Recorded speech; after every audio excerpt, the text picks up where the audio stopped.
Welcome back to Exchange Street Capital. I'm Rick Allenbach, Chairman and CEO. Today we're going to talk about how to write a whole bunch of letters on a big whiteboard. No, actually we're not. We're going to talk about active versus passive investing in terms of mutual funds and exchange traded funds. We're not going to talk about individual bonds or stocks or things you may have heard of called SMAs, which are separately managed accounts. Those are things that are more for taxable vehicles. ETFs are as well, but there's a reason I'm going to use it. Even some of that jargon scares people. So I'm going to try to decipher some information. I am not going to tell you if I think you should be passive investing, active investing with an advisor, or somewhere in the middle. I could, but I'm not going to today. I'm going to explain it, give you some examples for your own interpretation. So when we talk about active versus passive, what do we mean? Passive investing is what Jack Bogle made a $1 trillion industry on through Vanguard. Now many others do it, but they were the stalwart, and he always preached, passive investing instead of active investing. Basically, you are the market.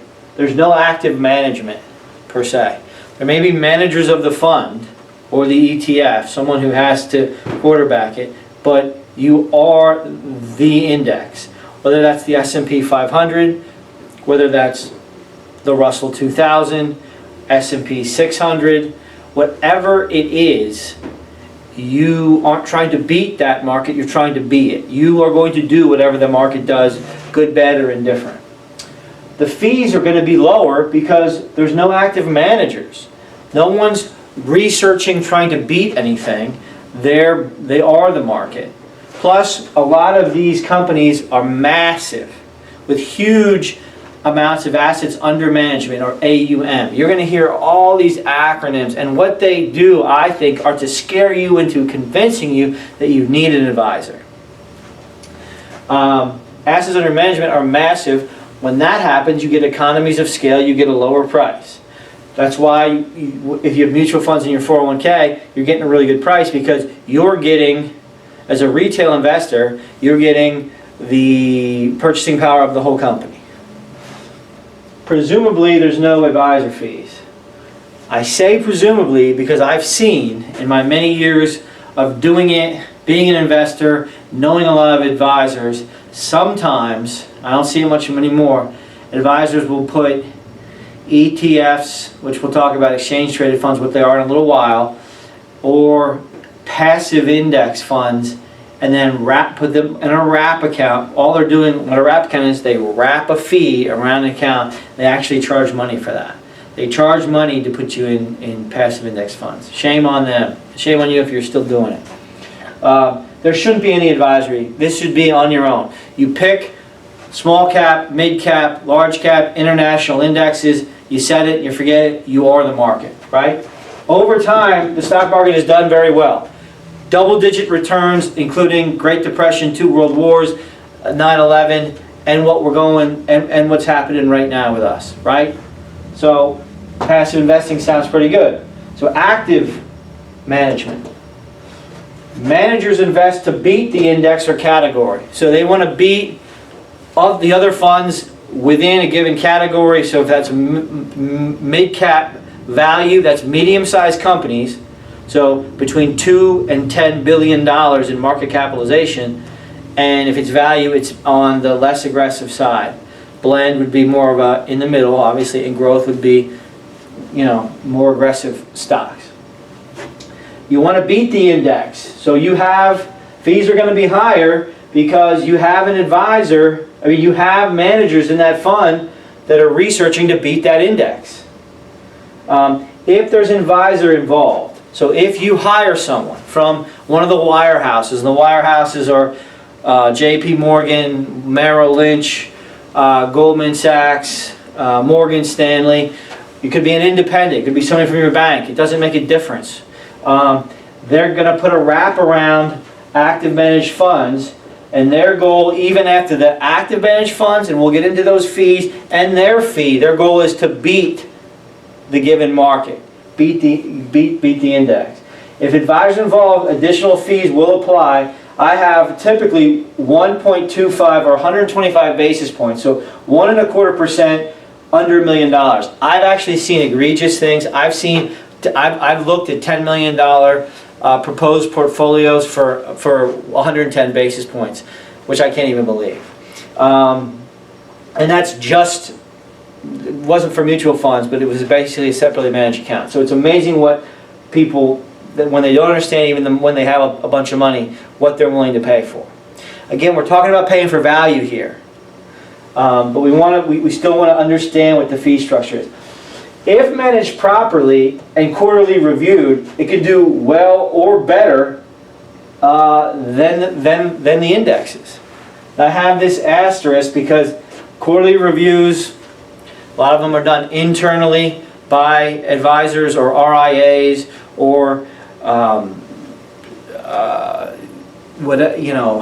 brokers. Trying to think, registered representatives, financial advice. I mean, it goes on and on what they're calling themselves now. So, passive investing years ago was for folks that liked the market, understood it enough to do it, and didn't need an advisor. There weren't as many tools, let's say 15, 20 years ago, as there are now. If you didn't understand and you saw the ticker at the bottom of the screen on CNBC and they were talking about Sharpe ratio and standard deviation and R squared and portfolio turnover, and if it freaked you out, well then you ran to an advisor because they understood it all and they were going to manage your money for you. That's fine.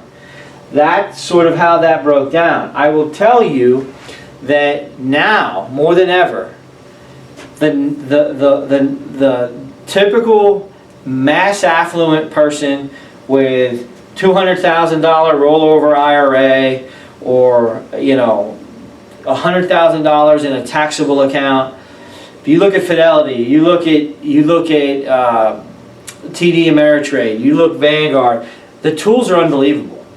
So I would again take a hard look at what you're paying for, what value you're getting. You're going to make that decision on what works for you, but I'm breaking down that. So that's on the surface the difference between being the market, trying to beat the market. Being the market and trying to beat the market. So typically, it's really, really hard to beat the S&P 500. You have 500 of the largest companies all trying to beat earnings every quarter and make money for their shareholders. So that's a powerful weapon. It's one of the reasons I think the market will not be an L recovery, but a U. And I think Q4, I'm still standing on it, that's going to be fantastic. However, in times like this, where the volatility, so when we talk about volatility, the VIX and the Vixen, basically the index of fear, is ridiculously like this, ups and downs, it's easier to beat an index because stock picking becomes more of a novelty for now. But you can stock pick your way into bankruptcy. You can market time your way into being broke. So we want to be careful with those things. So I've used this example. This is as of April 16th. So this includes the volatility of the market, as we see it. I have the Vanguard S&P 500 ETF, Exchange Traded Fund. What an ETF is it is an index of a given block of something. It could be the S&P 500. It could be the energy sector of the S&P. It could be the telecom sector. It could be gold. It could be a certain country. It's amazing. iShares.com is not only for a resource, but also its weapons that you have to invest is great. There are some knock on ETFs because they typically their indexes for some of the more novel things, tend to have the biggest companies in there only, so it's less of a full index. But the S&P 500 is the S&P 500. So again, we're talking passive here. The ticker is V00. So the ticker symbol is just what you would type into or look in the newspaper if anybody still reads the newspaper. That's how you would find that investment. The cost is 3 basis points, 0.03%. Super cheap. It's a massive investment, or assets under management. So you have the purchasing power of all the people that are invested in Vanguard. Also, ETFs, I wanted to say, and I should have stated this earlier, a mutual fund, if at 10 o'clock on Monday, I want to buy the S&P 500, I want to dump 50 grand into it, I buy it at the end of that day. It's not tax efficient because it'll pay capital gains and dividends as it sees fit. If I want to sell it 2 months from now, it'll sell at the end of the day. ETFs trade like stocks. Even though it's an index, it's the same as the S&P 500 index fund, it trades like a stock. You can buy puts or calls, write puts and calls. You can play derivatives against it. Not that I'm suggesting any of that today. What I'm saying is, so there is a difference between an exchange traded fund and a mutual fund. It's a hybrid between, I think, equities and mutual funds. But I picked it because it's cheap. It's 3 basis points. The beta. So here we get. This is just for so we're comparing apples to apples. The beta, which is a measure of volatility, should be 1. It's the S&P 500. It is the index. So it is. It's 1. Standard deviation is a measure a lot of advisors use for risk. Okay. Beta's good. Standard deviation not as good, but they're both acceptable. The key is if you're comparing 2 different funds or 50 funds, it should match closely. Standard deviation, if you know anything about physics or advanced mathematics, standard deviation is simply how much something deviates from a given mean. So if the mean is the S&P 500, 15.22%, theoretically this fund could go 15% plus or minus. But 15.22 is the standard deviation of the S&P 500. $10,000 invested over 10 years 10 years ago would have netted you, including what's going on now, $31,789.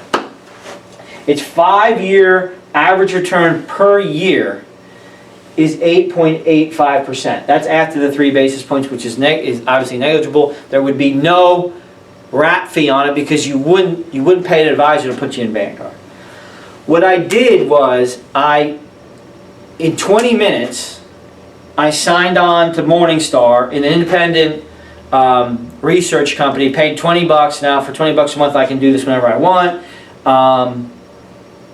That took me more time than to find it. I found essentially the best in the past 5 years large cap blend fund, because the S&P 500 would be considered a large cap blend, to show you the difference.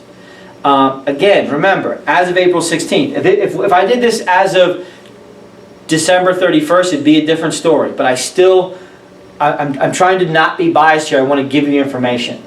This is White Oak Select Growth. Even though it says growth, it's a large cap blend. Investment Business Daily ranked it, I believe, its best large cap blend fund of 2019. I don't care about any of that. I go by the research that I look for, what it does in a down market, does it have manager turnover, what are the fees in line, etc., etc., etc. So its ticker is WOGSX. The cost is 95 basis points, a lot higher. But again, do we care if we're getting the return we want? Okay? That's considered average. Okay? When we get into mid, small, and international funds, you can pay 175 basis points for a mutual fund. So it's 0.95%. The beta right in line. So okay, in terms of risk, we're right where we want to be. Standard deviation, it's a little higher, but nothing to draw any conclusions. It's not the index, so it's going to variate a little bit. So $10,000 over 10 years, same deal. We're splitting hairs. You make about $150 more if you would have been in Vanguard. But the 5-year return per year would be 10.19%, or 2% in the top quartile, in the top 2% of all large cap blend mutual funds on the planet, and there's a shit ton of them. So this is a really, really good fund, okay? And it beats the index. So first you're going to tell me, well, Rick, I want this. Why would I pick that? I don't care if it costs more. I'm not suggesting anything else. Now, obviously, you want to invest in, like I said, small, mid, large, international. Maybe you have some high yield bonds in there. Maybe some other bonds. Maybe emerging markets. My point is, a well-balanced portfolio, your average cost is going to be higher. And also, remember, we haven't tacked on the 125 bips. If we do that, obviously this gets lowered. It still beats it. It's essentially the best fund on the planet, and it barely beats the index. So you have to think about that. And remember, it's beating it in a time where the last 2.5 months has been as volatile as 2008. So I wanted to point that out to you. I will also tell you, I didn't have room on my board. I'm going to have to get a bigger board, or write smaller, or do something. I looked at the Vanguard Small Cap Value Index. Small Cap Value is a ridiculously notorious place where you can beat the markets, because there's companies nobody's ever heard of. It's harder to track a Carpenter Technology or some of these smaller companies that just have a lot of value. So active managers can do it sometimes. I will tell you that over 5 years, as of April 16th, the Vanguard Small Cap Value Index actually was negative 0.71%. Doesn't sound sexy at all. Janus Henderson Small Cap Value. It's a great fund. I don't own that fund. I own the Janus Mid Cap Growth Fund in my 401k. It's a killer. But that fund actually returned after if we tacked on 1.25% in fees, would have lost to that. So what's interesting about that is small caps have been a tough place to be. But in a place where it's easier, active management should have an easier time, it loses. And again, the Janus fund's a killer fund. I didn't pick like even top third quartile funds or top 20, top 25% funds. I picked funds that are in the top 2 to 5% of all the funds within the category. So think about that. If we think about the tools, we go back to some of my other videos about putting your financial house in order, understanding where you want to be, the wallet. If we remember the wallet, and again, not to bore you, but paying for value. What value are we getting? If you have a great relationship with your advisor and you feel comfortable with them, and you don't want to talk about standard deviation and beta and do any research, or you don't want to set it and forget it, don't leave your advisor. I have a lot of friends that are retail advisors, institutional advisors, investment bankers. I have people that bring me deals all the time. So I'm not putting down the industry, but be careful. Some folks don't take the fiduciary responsibility. They don't do the things that I feel they should for hardworking folks. And this isn't just the $100,000 rollover IRA person. This is for accredited investors. This is for millionaires that have we're talking about qualified monies here for the most part. We're talking about monies that are in an IRA or a 401k, what have you, that were rolled over and are still qualified. Because if we talk about $1 million taxable portfolio, we wouldn't be talking about mutual funds at all. But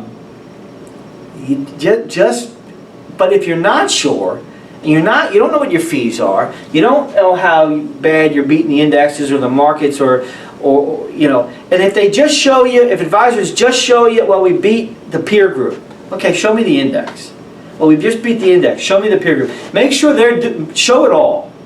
At the end of the day, it's not about like beating some number. It's about how much money you're making when the market's good and how much money you're saving when the market's bad. And if you're killing the indexes and paying a fee, that's good. If you're not, go to Vanguard tomorrow. Okay? I used to tell people, if in a year you come to me and your portfolio doesn't beat Vanguard, I'll pick up the phone and transfer it for you to Vanguard. So that's important. We're going to talk about SMAs in another segment. Somebody said something about annuity the other day. I'm never going to talk about annuities outside of don't ever invest in one. So when we're talking about active management right now, I'm assuming that it's an RIA, registered investment advisor, or someone working under a fee-based platform. There are mutual funds that have the alphabet soup. A shares, if you take $1,000 off the bat, 5.25% is going to be taken off of that. So that's going to be $50 and change, and they're then going to be $1.25 until then they end up becoming the cheapest after 5 years. B shares are a gimmick. If you invest $1,000 goes in, but the advisor's fronted 4%, and then they're the most expensive under the hood, and you're also locked into the fund family for the next 6 years. C shares are tough. They're 2+%, 200 and some basis points. The advisor gets paid 1% a year, so it looks like they're getting paid like a wrap fee. Don't like C shares. Neither does FINRA or the SEC. They should only be used in short term under 2 years. After that, they get way expensive. I shares are institutional. That's probably what you have in your 401k. Here's the beauty of what I haven't gone over yet. This fund, White Oak Select Growth, you don't need an advisor for it. You can buy this on Fidelity's platform today. You can buy it in TD Ameritrade. It's a no-load fund. I talked about A, B, C, the alphabet soup. This doesn't have a load. 0.95%. So you can build your own portfolio with active, with passive. You can build it with all active on Fidelity. It doesn't have to, on TD Ameritrade. You can buy this fund. You don't need an advisor to do it. You want to do a little bit of research. For $20 a month, you can do your research. Now the Janus Henderson Small Cap, the T class that I showed you, which is cheaper, is a load fund. You have to go through an advisor. So companies like American Funds, Fidelity Advisor, not Fidelity, Janus Henderson, Franklin Templeton, those are all load funds. You're going to go through an advisor. But the no-load funds, if you can find a platform to buy them, and it's not hard to do that, you don't need an advisor. So think about these things. Think about them. We're going to talk about stocks and bonds. We're not going to talk about annuities ever on this program. But we're going to talk about, how to do it, the best ways to do it for yourself. Understand the lingo, and then make a decision if you need an advisor. If you do, awesome. If you don't, awesome. The key is getting the best value for your money so that you can invest wisely and have this be one of our primary revenue streams as we continue on. As always, if I said anything that resonates, please like and subscribe. If not, let me know. I'm getting great feedback from the video, so we're going to keep on rolling, and we'll see you next week. Thanks.